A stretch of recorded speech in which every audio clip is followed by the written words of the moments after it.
Section 1. You will hear two students, Peter and Mary, discussing their new eating plan.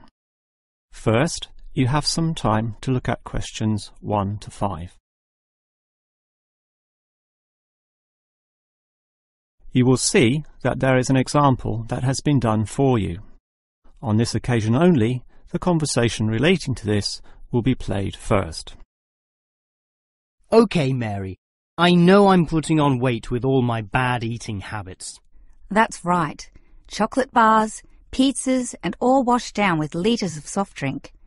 And with all the sugar in soft drink, I think we can say you're definitely overindulging, don't you think? Peter consumes far too much soft drink, so soft drink has been written in the space. Now we shall begin. You should answer the questions as you listen, because you will not hear the recording a second time. Now listen carefully and answer questions 1 to 5. Okay, Mary. I know I'm putting on weight with all my bad eating habits. That's right. Chocolate bars, pizzas, and all washed down with litres of soft drink. And with all the sugar in soft drink, I think we can say you're definitely overindulging, don't you think? I know. I intend to definitely stop drinking that from now on. And that's part of the sensible eating plan that we have agreed we need to formulate. One that we can both follow. That's right. Sensible and practical. Allowing us to indulge in some sweet foods on occasions. On rare occasions. And we're going to cut out all the pizzas and hamburgers. Well, not totally. I thought you said pizzas could be eaten once a week. You know how I like pizzas. No, I said once every 2 months. Once a week was ice cream, not pizza. Yeah, that's because you like ice cream. I prefer pizza. Peter, if you want to lose weight, you need to be disciplined in both what you eat and what you do, which brings us to the issue of exercise. That's right. So, jogging twice a week and hiking on Saturdays, right? No, hiking is Sundays, allowing Saturdays for the light walking exercise. I've investigated and discovered there are a lot of walking trails around this suburb, with many beautiful places if you just look around. So what's happening this Saturday? A walk around the city? That's later in the month. This Saturday we'll visit Pine Park. Hill Park is nicer, with great views too. Yes, but we have to travel too far to reach Hill Park, so I ruled that out, and I love the smell of pines. And what about the weekday meals? Salads every night, I suppose. No, it's important to vary the meals so that the food remains interesting and fun. The only common factor is the fruit juice, but otherwise we'll have a variety of healthy fare, from salads to fish to lean meat. I'd rather have meat every night, but you're the boss. If you want to lose weight, you'll have to accept this program, okay? Okay. Before you hear the rest of the conversation, you have some time to look at questions 6 to 10. Now listen and answer questions 6 to 10. Now, Mary, you said we could have a little treat in our diet plan 3 times a week, specifically Tuesdays, Thursdays and Sundays. Yes, a very small treat, but something to reward us for all the discipline shown. Such rewards will motivate us to continue the diet.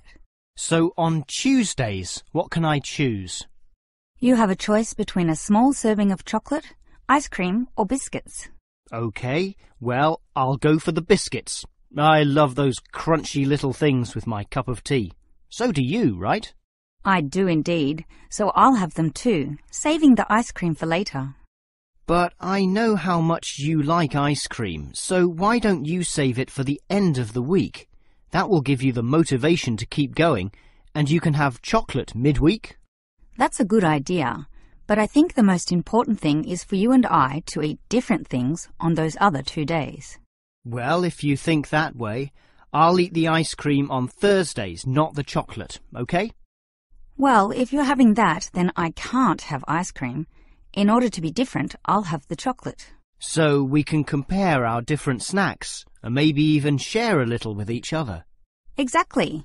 And the variety and fun involved will take our minds of wanting more. Eating for fun. A good idea. And then you can have the chocolate on Sunday, right? But I like biscuits. Actually, I want biscuits again to have with my cup of tea. But you have the biscuits on Monday, remember? And we can't repeat. Oh, come on. This isn't fixed in concrete. I can have them again instead of chocolate. You might like variety, but I don't. I'm a creature of habit. Well, the whole point of this was to taste different snacks. But if you want the same thing, okay. I, for one, am sticking to the original plan, with ice cream to finish the week and not another dose of chocolate. That is the end of section 1. You now have half a minute to check your answers. Now turn to section 2.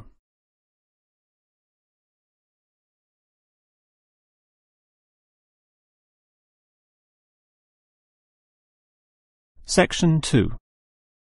You will hear a childcare worker telling some mothers about the advantages of her centre. First, you have some time to look at questions 11 to 16. Now listen carefully and answer questions 11 to 16. Hello everyone, and welcome to the Stanfield Childcare Centre. Now I know you're all new mothers and you like to cling to your children.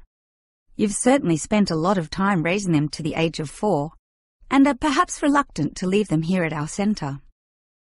Well, one of the first things you should understand is that here it is safe. Very safe. Look around and you'll see that every room has padded walls. Other centres have standard painted walls, but here we have invested a lot to ensure your children will not hurt themselves when running around and possibly tripping over. This padding extends around all corners.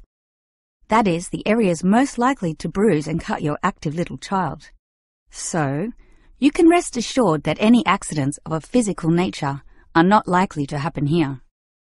Now, you don't want to dump your child at this centre and let them waste their time.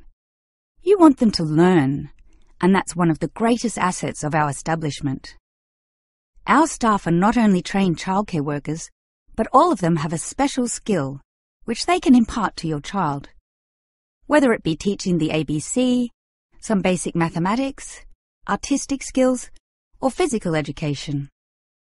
We are particularly known for our preschool literacy program and have a wealth of learning toys specially designed to develop your child's potential. Of course, one concern many mothers have is that, in environments such as these, colds and flus and other viral nasties can be easily spread around.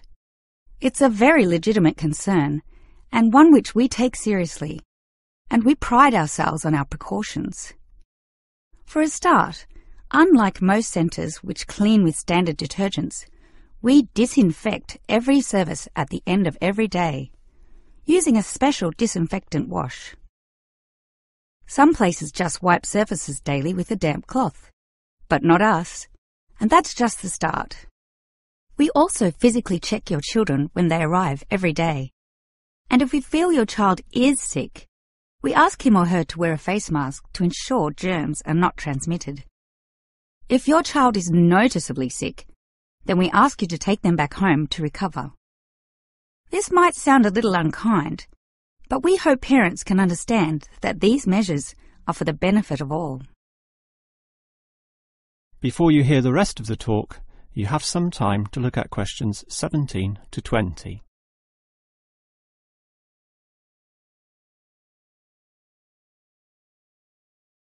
Now listen and answer questions 17 to 20. Now at Stanfield Childcare Centre, we have excellent childcare officers, and let me briefly introduce them. We have Susan, Andrea, Bella, Kathy, Lisa, and Liz. They're all fully trained and come with some individual assets which make them even better. Bella, for instance, knows children very well, having worked here for 5 years, and Kathy has her own family, 2 little girls, so she can talk to you with first-hand knowledge of what it's really like to raise children. But getting back to Bella, She often relaxes here after work, spending long hours chatting to parents, as does Kathy, in fact. But in terms of hours, nothing can compare to Andrea, who will sometimes spend the night here, staying in our overnight room. Why? Because this centre is very friendly and simply a great place to be. Bella, for example, used to be quite shy herself, but now is marvellous with the little kiddies, as outgoing as any of them.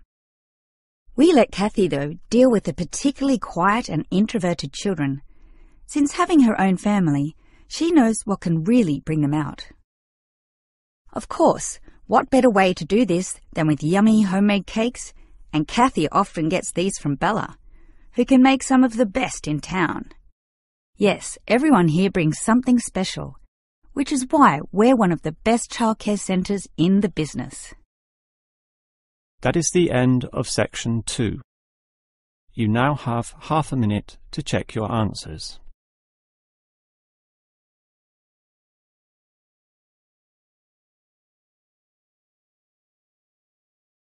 Now turn to section 3.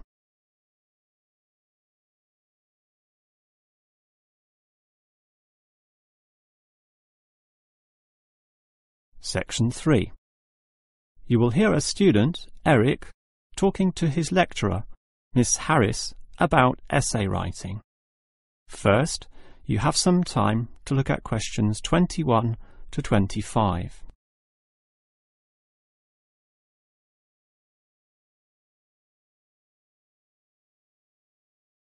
Now listen carefully and answer questions 21 to 25. Hi, Miss Harris. Here we are talking once again. Well, I'm always willing to help out wherever possible. Is anything troubling you? Well, your advice last week about writing summaries was very useful, and I'm using these summaries a lot in order to prepare my final master's thesis. But you're having problems, right? Yes, I have a few issues to discuss. Obviously, I want a good essay, and I want to achieve high marks, but I'm not sure on the best way to start. That's an easy question. Start with a topic, but not one that I necessarily suggest, but one that you want to explore. You will always write better when doing so on a topic you are interested in, not one imposed upon you by others. Well, I'm interested in management theory. Then pursue that. However, that alone is far too broad. Break it into various current areas of discussion and relevance. Then look more carefully at one of them. Say, management and cultural differences, or management and motivation, or other aspects, such as the role of salary, group cohesion, or leadership. I would say I'm interested in group cohesion, that is, how people interact in the workplace. Well, that's a start, but you can't then just write planlessly without defining exactly what you intend to do within the area you've chosen. You'll have to think of a thesis, and this statement could be of several types. Such as what? Oh, you could argue a point, something that you believe in, or discuss an issue, looking at its various perspectives, or critique the opinions of others, pointing out the pitfalls and flaws. The thesis statement will make that very clear because it will say, in simple terms, what you intend to achieve in your essay. I see. And then I can just begin writing, right? Wrong. Huh? If your essay is going to be clear, it needs to be logical and organised, and this means you'll need an outline. This could be written as a flowchart or spider graph, that is, a series of connected lines. But whatever shape the outline takes, there must be a sense of progress in, more or less, a straight line towards a goal. And then my essay will be good? With such progression, definitely, as long as you do achieve everything that you set out to do, as specified in the beginning, okay? Before you hear the rest of the conversation, you have some time to look at questions 26 to 30.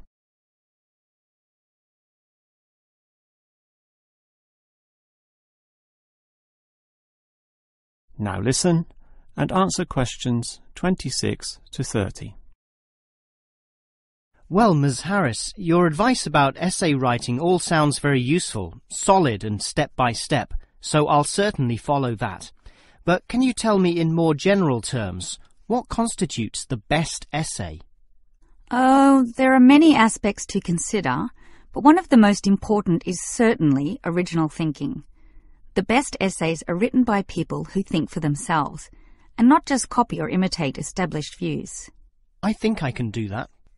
But remember, you can't just give a list of unsupported assertions.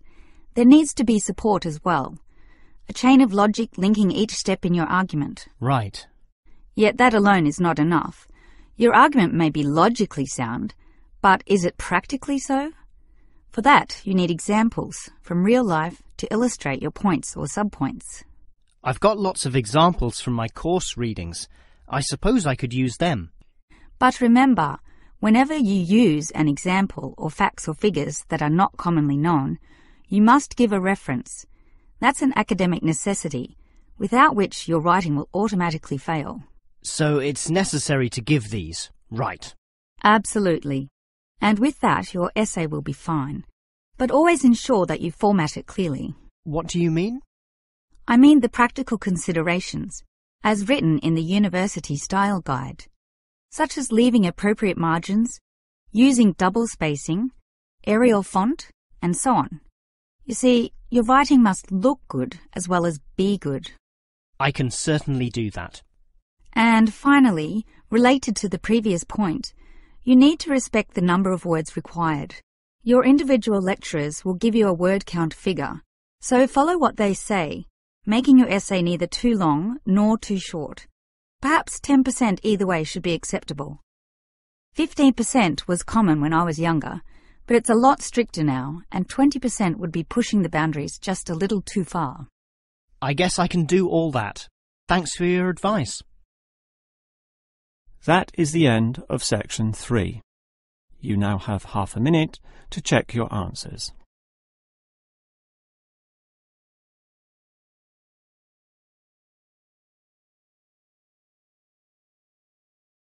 Now turn to section 4.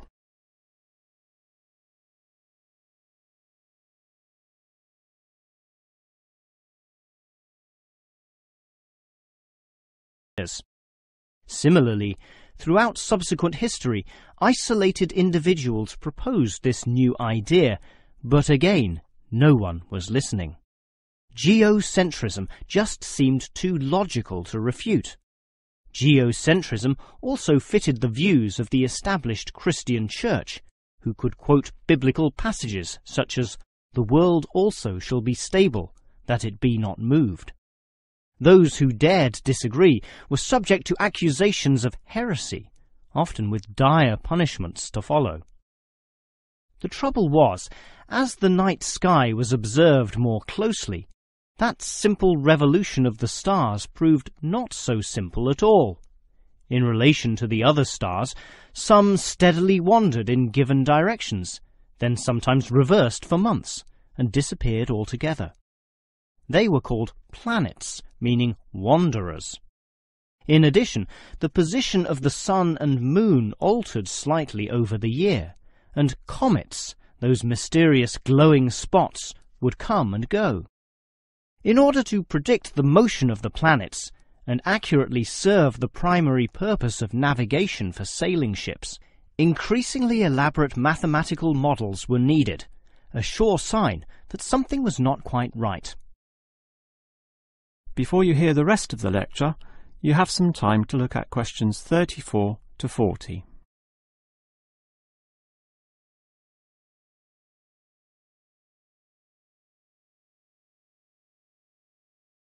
Now listen and answer questions 34 to 40. Heliocentrism, or the belief that the sun is the centre of the solar system, still needed a mathematically sound description before it could be scientifically accepted. And it was a Polish astronomer, Nicholas Copernicus, who in 1543 first published this. This event is sometimes referred to as the Copernican Revolution. Copernicus himself certainly feared the consequences of his proof, knowing full well it might invoke the anger of the established church. Probably for this reason, He waited until the last year of his life, when he was sick and dying, to release his findings. In addition, the preface of the book, written by a respected member of the Church, stated that the model was not necessarily correct. As a result of this, there was no revolution whatsoever. In fact, the book received scant attention in the subsequent decades, apart from a few irate clergymen who angrily dismissed the whole scheme as irrelevant. Yet the following generations of astronomers did not always fare so well. The Italian scientist Galileo got into trouble, as did a fellow Italian with the surname Bruno, Giordano Bruno, who was burnt at the stake. Yet ultimately nothing could slow the spread of heliocentrism across Europe. It formed the basis of Isaac Newton's great work on the motion of the planets, a work which implied that even the sun, around which the Earth circled, was itself in motion around a common centre of gravity. No discourse about heliocentrism could finish without mentioning that, somewhat unbelievably, there still exist those today who choose to believe that the Earth is the centre of the universe. Modern geocentrism is usually the result of literal interpretations of the Bible, which is the cornerstone of these people's beliefs. They, therefore, also believe in creationism, that is, that a God created everything, and while we may smile at this, it is sobering to consider that surveys have revealed that up to 10% of British people, 12% of Europeans, 20% of the USA, and 25% of the Middle East still hold the belief that the sun revolves around the Earth. One can only wonder what Copernicus would have thought of this. That is the end of section 4. You now have half a minute to check your answers.